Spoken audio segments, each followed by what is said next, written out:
The promise is fulfilled. Mullah Hussein was faithful to the Bab's instructions. He told no one of his discovery, even though a large number of the followers of Sayyid Kazim soon gathered about him.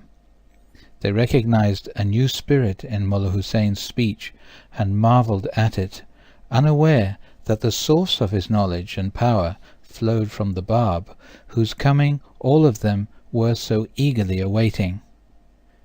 During those days, Mullah Hussein states, I was summoned to visit the Bab on several occasions. Every time I visited him, I spent the entire night in his presence. Wakeful until dawn, I sat at his feet, fascinated by the charm of his utterance, and oblivious to the world and its cares. How rapidly those precious hours flew by! At each daybreak I would reluctantly withdraw from his presence. How eagerly in those days I looked forward to the approach of the evening hour! With what feelings of sadness and regret I beheld the dawning of the day! In the course of one of those nightly visits, the Bab addressed me in these words, Tomorrow 13 of your companions will arrive. To each of them extend the utmost loving kindness. Pray to God that He may graciously enable them to walk securely in the path which is finer than a hair and keener than a sword. Some of these companions, the Bab told Mullah Hussein, would become his chosen disciples. Others would neither warm nor cold, while still others would remain undeclared until that future day when he, for whom the Bab himself was but the herald, appeared. The next morning, Mullah Ali, Mullah Hussein's close friend, arrived in Shiraz, accompanied by 12 companions. He soon noted the great change that had taken place in Mullah Hussein.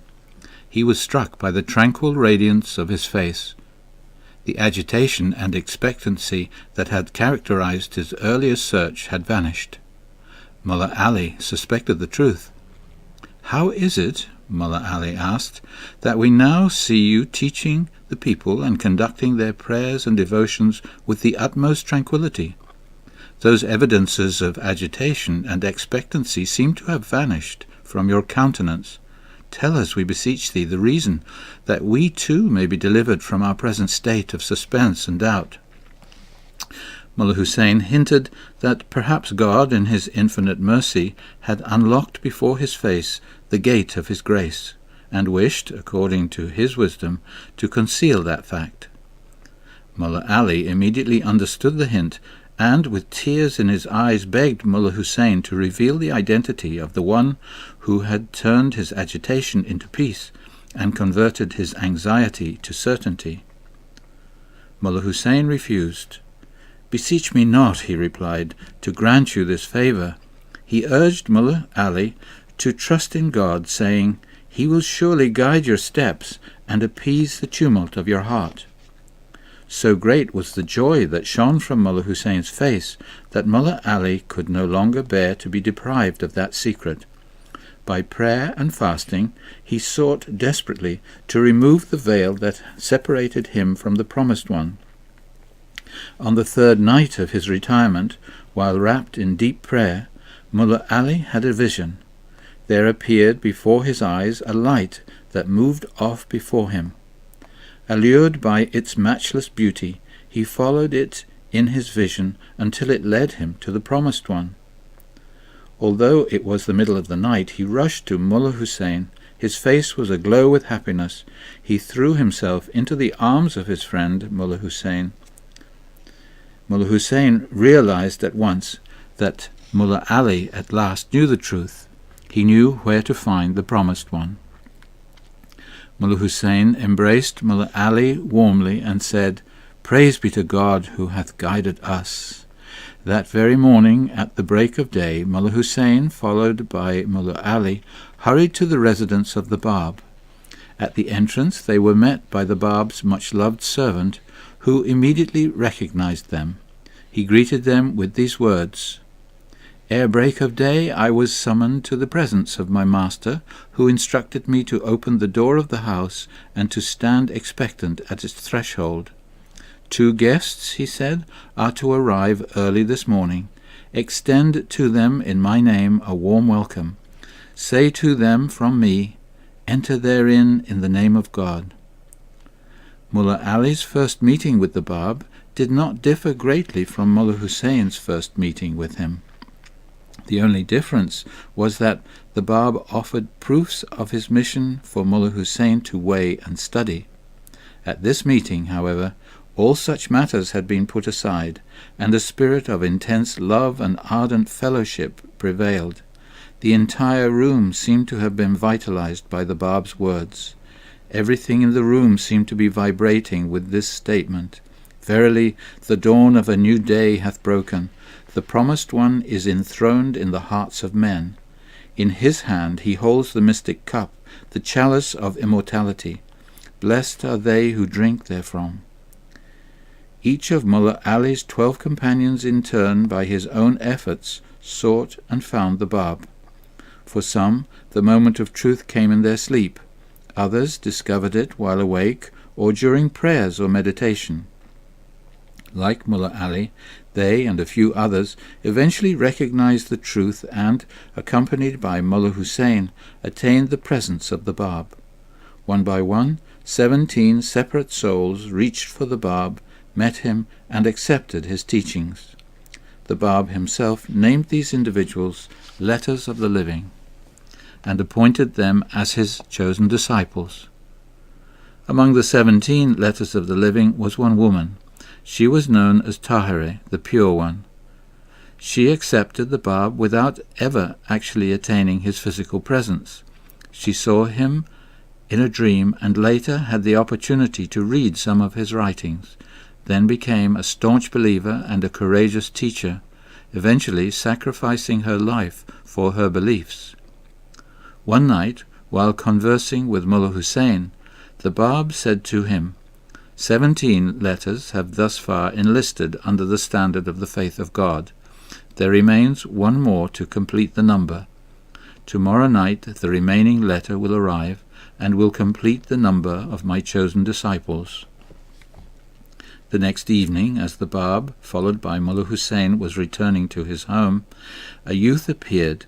He was dishevelled and dirty from travelling. He approached Mullah Hussein, embraced him, and asked him if he had yet attained his heart's desire.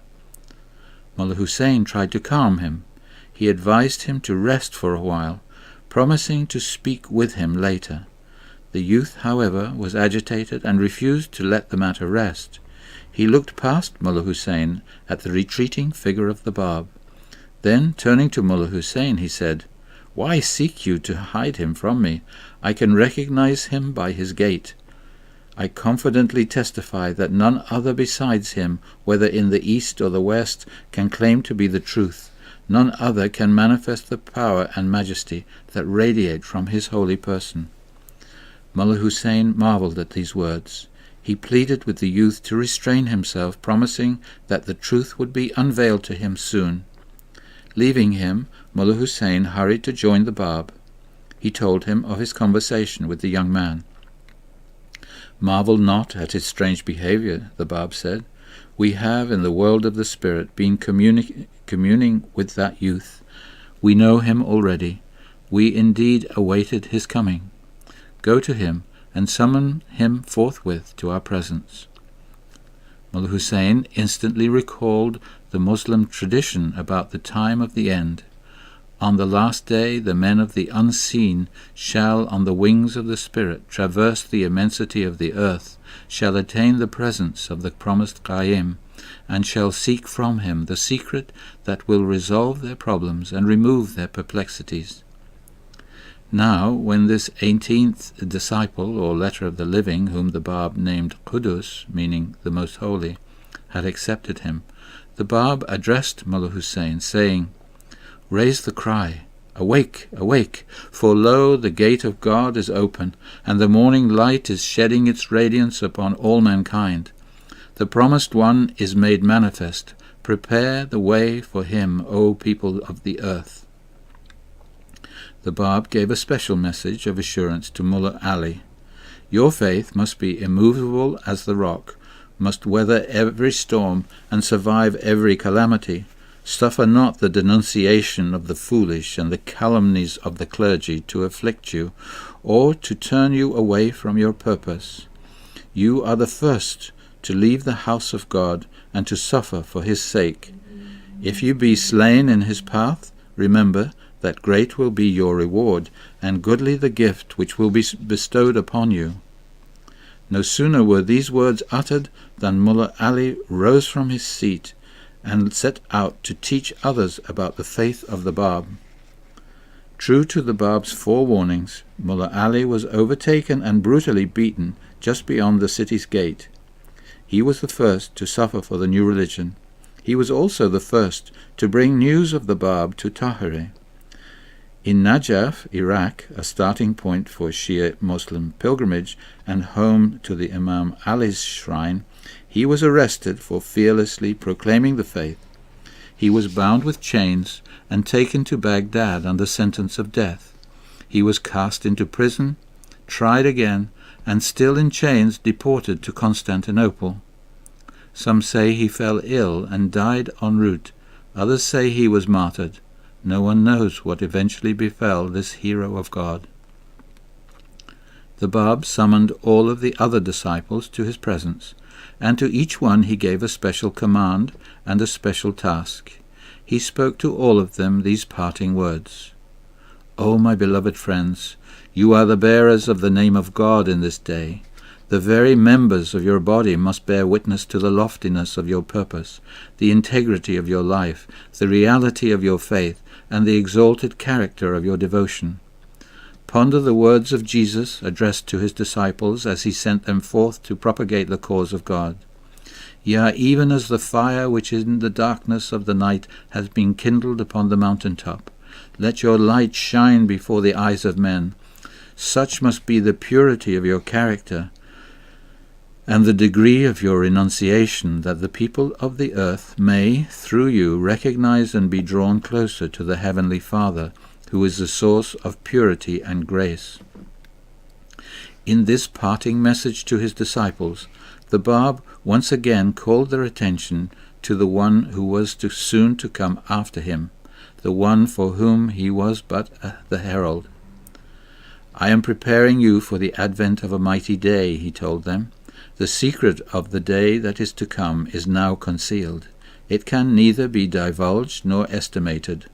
The newly born babe of that day excels the wisest and most venerable men of this time, and the lowliest and most unlearned of that period shall surpass in understanding the most erudite and accomplished divines of this age.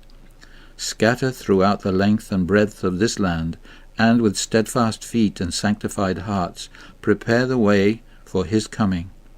Heed not your weakness and frailty. Fix your gaze upon the invincible power of the Lord your God, the Almighty. Has he not in the past days caused Abraham, in spite of his seeming helplessness, to triumph over the forces of Nimrod? Has he not enabled Moses, whose staff was his only companion, to vanquish Pharaoh? Has he not established the ascendancy of Jesus, poor and lowly as he was in the eyes of men, over the combined forces of the Jewish people? Has he not subjected the barbarous and militant tribes of Arabia to the holy and transforming discipline of Muhammad, his prophet?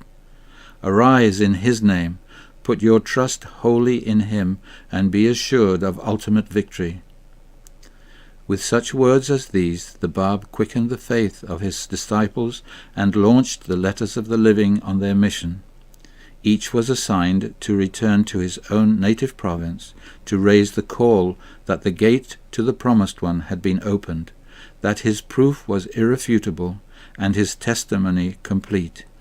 They were to refrain from mentioning the Bab's name, and focus instead on his message, preparing the way for that Promised One of God, prophesied in all the world's great religions.